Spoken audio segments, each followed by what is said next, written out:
Smiles all the time. Good afternoon. Somebody's polite out there. In about an hour, the President will join Small Business Administrator Linda McMahon and his daughter Ivanka for a special event highlighting the role small businesses play as major drivers of our economy. Around 58 million people are employed by small businesses around the country, accounting for nearly half of the United States employment. That's 58 million individuals whose families count on small businesses to keep food on the table, send their children to college, or save for the future. And that's why we have an entire agency led by an incredibly successful businesswoman dedicated specifically to promoting small businesses. During the last administration, small business found themselves under assault from a federal government that seemed determined to keep piling on regulations and compliance requirements until it became impossible to keep their doors open. Obamacare's mandate saddled many with health care costs they simply couldn't afford, and every year these business owners see new additions to the tax code that force them to spend additional time and money to file. The President is committed to ending these anti-growth policies and unleashing the American economy. We will continue to work with Congress to repeal Obamacare's oppressive mandates, and along with our partners in Congress, we will deliver bold tax reform that provides relief for middle-income individuals, a more competitive model for businesses, and a simplification for everyone. And we will continue the President's ambitious plans to eliminate unnecessary regulations which disproportionately affect small businesses. We look forward to hearing from the small businesses this afternoon about how the Trump administration can continue to be an advocate for them. And with that, we'll keep it short today, and I'll take your questions now. Alex. I wanted to ask about a comment Senator Lindsey Graham made this morning. He said it was wrong that there's no good military option regarding North Korea. He said there's a military option to destroy North Korea's program and North Korea itself. Would the White House be supportive of that option? I'm sorry? Would the White House be supportive of that option to destroy North Korea's program and North Korea itself? Is somebody lost for those directions? Sorry, I just keep hearing somebody's phone talking or something. Yeah, the it's only very good distracting. military option against North Korea is to destroy North Korea's program and North Korea itself. Look, the President obviously has been very outspoken about how he feels about North Korea. We're weighing all options, keeping all options on the table. And as we've said many times before, we're not going to broadcast what we're going to do until that happens. I'm sorry? So destroying the country, like Lindsey Graham said, is an option. Look, that's not what I'm saying. Okay. What I'm saying, the President has been very outspoken about the need to stop North Korea. We've been very focused on stopping the nuclear program, stopping the missiles, stopping the aggression. That still continues to be the focus, and we're keeping those all options on the table in order to do that. According to the Washington Post, the President tried to change the narrative about what went down in John Jr.'s meeting with the Russian lawyer. Can you address that story and tell us, did the President really try to do that? Look, the statement that Don Jr. issued is true. There's no inaccuracy in the statement. The President weighed in as any father would based on the limited information that he had. This is all discussion, frankly, of no consequence. There was no follow-up. It was disclosed to the proper parties, which is how the New York Times found out about it to begin with. The Democrats want to continue to use this as a PR stunt and are doing everything they can to keep this story alive and in the papers every single day. The President, the American people, they voted America first, not Russia first, and that's the focus of our administration. John? Can you clarify the degree to which the President waited? He certainly didn't dictate, but, you know, like I said, he weighed in, offered suggestion like any father would do. Did he not know what the Stephen, intelligence was? We'll follow up on that. Was he aware at the time that Don Jr. had a meeting that was based on the pretext that he would be promised information that was negative about Hillary Clinton when he suggested that the statement only say that the meeting was primarily about Russian adoption policy? Like I said, the statement that was issued was true, and there were no inaccuracies in the statement. I think what the bigger question is, everybody wants to try to make this some story about misleading. The only thing I see misleading is a year's worth of stories that have been fueling a false narrative about this Russia collusion and based on a phony scandal based on anonymous sources. And I think that is, if we're going to talk about misleading, that's the only thing misleading I see in this entire process. You guys are focused focused on a meeting that Don Jr. had no consequence when the Democrats actually colluded with a foreign government like Ukraine. The Democrat-linked firm Fusion GPS actually took money from the Russian government while it created the phony dossier that's been the basis for all of the Russia scandal fake news. And if you want to talk further about a relationship with Russia, look no further than the Clintons. As we've said time and time again, Bill Clinton was paid $500,000 to give a speech to a Russian bank and was personally thanked by Putin for it. Hillary Clinton allowed 1/5 of America's uranium to reserve to be sold to a Russian firm whose investors were Clinton Foundation donors, and the Clinton campaign chairman's brother lobbied against sanctions on Russia's largest bank and failed to report it. If you guys want to talk about having relations, which you seem obsessed with doing, look no further than there. If you want to talk about somebody who's actually been tough on Russia, look at President Trump. He wants more fracking, more coal, more energy, a stronger military, a stronger defense. Those things aren't good for Russia. I think the distinctions are very clear, and you guys want to create a narrative that just doesn't exist. Hey guys. Sign the Russia bill. Glenn, Sarah, why go did the ahead. president sign the Russia bill? Glenn, go ahead. Sorry. Sarah, sort of a follow-up on what you were talking about, our obsession with Russia and the responsibility laying with the Clintons. There's a report out today based on a lawsuit that was filed that says that Sean Spicer met with a campaign donor and a journalist from Fox News where they were pushing around this story that Seth Rich, this low-ranking DNC staffer who was murdered, was perhaps the one responsible for the WikiLeaks breach. Two questions. Sean put out a statement. He said it was just a brief meeting. He said the guy didn't know the president. The lawsuit alleges that the president knew about it and had an influence on the story. Did the president know about the story pre-publication, and did he have an influence on the way the story was written? The president had no knowledge of the story, and it's completely untrue that he or the White House involvement in the story.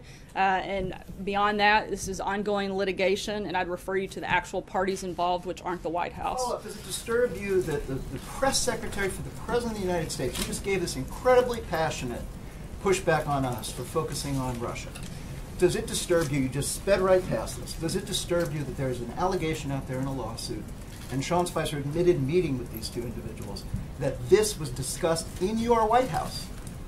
That this He met with particular members theory- of the media. I don't find that to be He met with a a member of strange the thing. media who was You guys pushing- are all members He of was the pushing media. a story that was later retracted because it was false.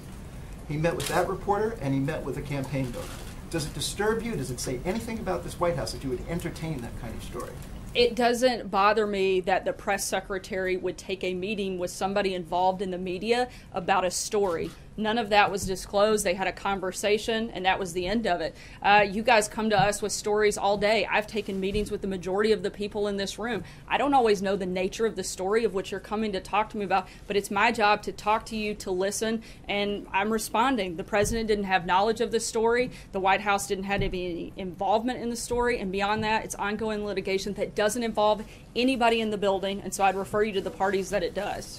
I've got two questions for you, please. I want to follow up on something you said yesterday after my first question. You were on that flight back from the G20. Did you advise the president to be truthful in that statement that he was helping? I wasn't part of a conversation regarding the You statement. were not in the room at the time? Or in Well, the I mean, area at the time? I was in the air. I was on the plane, but I wasn't part of the conversation, so I can't speak to anything beyond that part. Yesterday you said that the president was joking about his comments, putting suspects' heads, telling police officers they shouldn't cover their heads and putting them in the car. Was he making a joke about police brutality? Not at all. I think you guys are jumping and trying to make something out of nothing. He was simply making a comment, making a joke, and it was nothing more than that. What's so funny? What's funny Should about he that? apologize for that joke? On that same issue, the head of the DEA wrote immediately after the president made those remarks to officers of the DEA, telling them to disregard them and saying he had an obligation to speak up when something wrong happened. It wasn't a directive. It was a joke. There's a very big Seriously, so difference. why was that not clear? to Olivia? people on the- Sarah, has the president signed the Russia, North Korea, Iran sanctions bill? I'm sorry, has he signed it? Yes. He has not, but as we put out a statement earlier this week, he will, and we'll let you know when the details and final plan. What's on the that delay? comment. What's the delay here? You guys have had this since Friday. What's holding him back? It's always, there's nothing holding him back. There's a review process, a legal process. They're going through that, and he'll sign the bill, and we'll let you guys know. Margaret. Thanks, Sarah. I have two questions. The first is there's a really interesting story out just before the briefing began by Defense One talking about Air Force One, and it says that the U.S. Air Force has found an alternative to get the price down as President Trump wanted, and that was to buy a pair of Boeing 747 jetliners that were abandoned by a bankrupt Russian airline. Can you verify the accuracy of the story? Do you know if that's correct? I can at this time. It's something I'd have to check into and get back to you. Okay. And then I also wanted just sort of an update on the new Chief of Staff, General Kelly. Can you talk to us sort of in broad strokes about the calls and outreach that he's made so far, leadership in Congress, folks outside of Congress, any governors, and that sort of thing? Just can you talk to us broadly about the message that he's sending and the people that he's talking to both inside and outside of the administration? I know he's spoken to a number of members of Congress, as well as a large number of individuals within the staff. He's taking time to get to know everyone here in the building that he hasn't met previously through his other role, and working through setting up, new processes and kind of setting the tone, I think, for a White House that under his leadership will be very focused on the president's agenda. As we've been doing the last 6 months, we're going to continue on that track, and we're going to do that under General Kelly, and we're very excited to work alongside him in that process. Hallie? About the president's agenda, and I'm obviously sitting here and I heard you list off a list of reasons of why you think that the media should be focusing on Democrats, not the president. And not to belabor an obvious point, but Hillary Clinton is certainly not in the Oval Office. Donald Trump is. And there seems to be a trust deficit that is being created with some on Capitol Hill. And I want to tell you what Lindsey Graham said this morning on the Today Show. That he says, if this is true, this Washington Post reporting, it was a bad decision by the president, which will make us ask more questions. When you get caught in a lie about one thing, it makes it hard to say, well, just let the other stuff go. Is this what is hurting the president's legislative agenda, this credibility issue on the Hill? I think what's hurting the legislative agenda is Congress's inability to get things passed. Can you elaborate on that a little bit, Sarah? Because clearly there is a concern from some Republicans that the president is not always being as truthful as he could be. How does he plan to address that? I think by being truthful and transparent as he has every single day. Go ahead. Thank you, Sarah. I'd like to return to North Korea. With North Korea continuing to escalate nuclear tensions, can we expect any actions from the administration to ratchet up pressure of actions on China? As we've said, we're not going to broadcast movements on things like that before they take place, but we're going to continue to work with our allies, continue to work with our partners, and again, the goals are to stop the nuclear program, stop the missiles, stop the aggression. With North Korea, we're going to continue looking at the best options and ways to accomplish that. And can you say what some of those options might be? Not at this time. John? Sorry, John Gizzy, you had your hand up when I first went back to you. Thank you, Sarah. Happy to go to somebody else named John. You said yesterday that there would be no reshuffle in the cabinet, meaning General Sessions would not move over to the Homeland Security. Is that correct?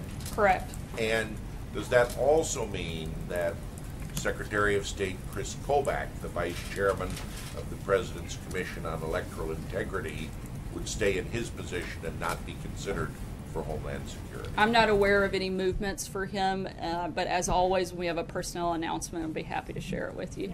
John Decker? Thanks. Since we're in the Johns, I'll say Thank you, Sarah. I was hoping, just to follow up on North Korea, hoping you would clarify the administration's message that it has for North Korea. The other day, the president said, when asked about North Korea, we will take care of them, we will take care of everything.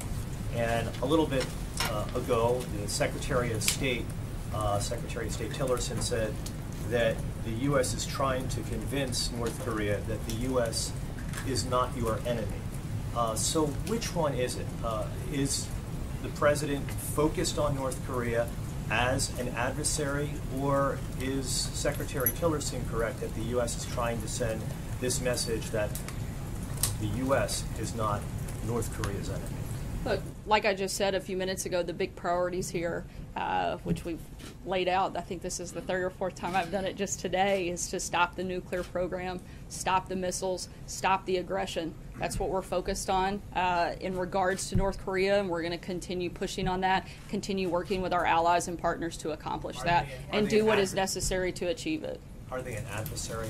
Does the Look, I think in some ways they get to decide by the actions that they take. If they want to stop their nuclear program, stop the games, stop the missiles, stop the aggression, then I think we may be able to find ways to move forward. But those are the priorities of this administration.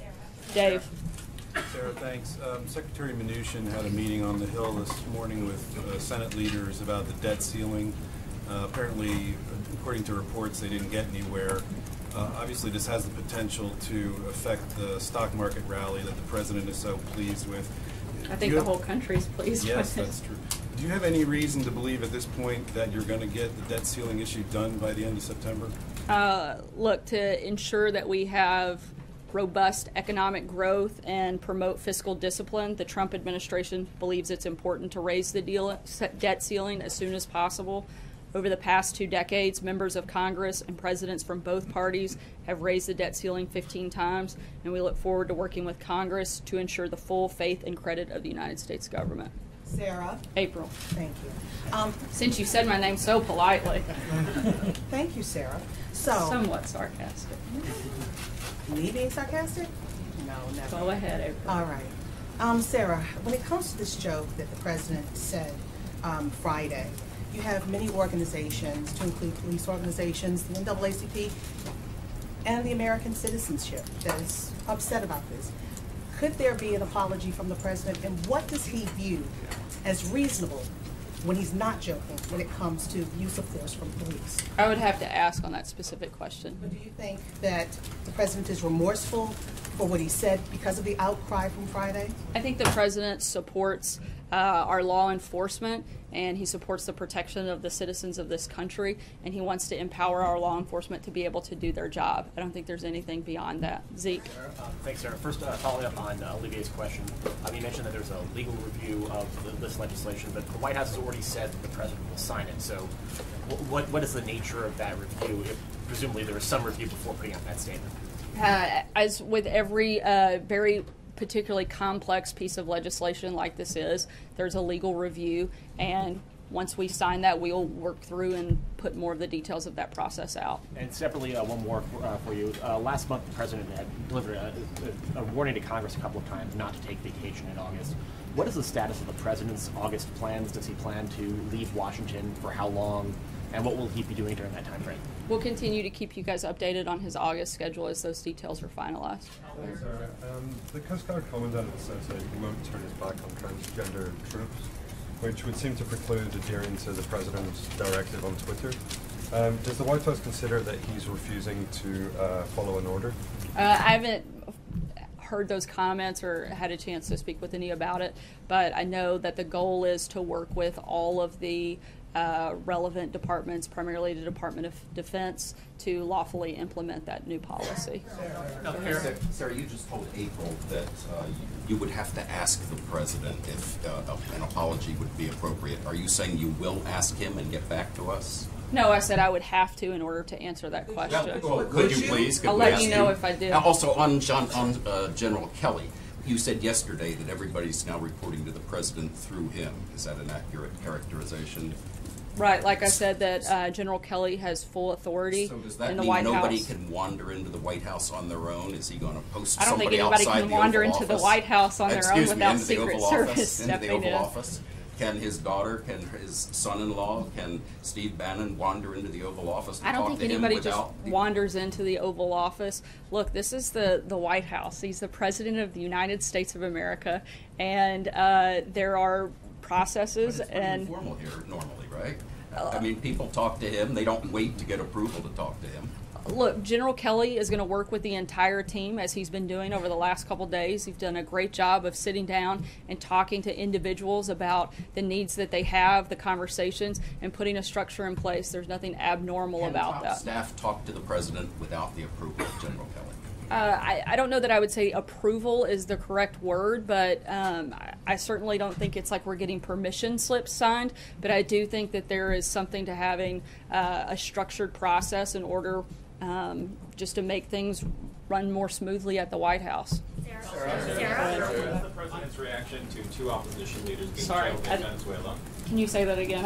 What is the president's reaction to the 2 opposition leaders being jailed in Venezuela now after the sanctions from yesterday? Overnight, the regime of the Venezuelan dictator Maduro detained 2 leading opposition figures following its outrageous seizure of power through sham elections this weekend. The vice president spoke with Mr. Lopez just last week, and he and Mr. Leydas Ma are political prisoners held unjustly by the Maduro regime. The United States condemns the actions of the Maduro dictatorship, and we hold Maduro personally responsible for the health and safety of both men and any others seized by his dictatorship. Is the president already considering increasing the sanctions and perhaps going after their oil exports? Again, I'm not going to broadcast, as Secretary Mnuchin said yesterday. We'll consider all options and keep you guys updated. On health care, you said earlier that what's keeping the president's agenda from going is Congress and their votes. The president has said he wants to see health care done before anything else, and yet that's not the message we've seen from the Senate Majority Leader, Mitch McConnell, in the last few days.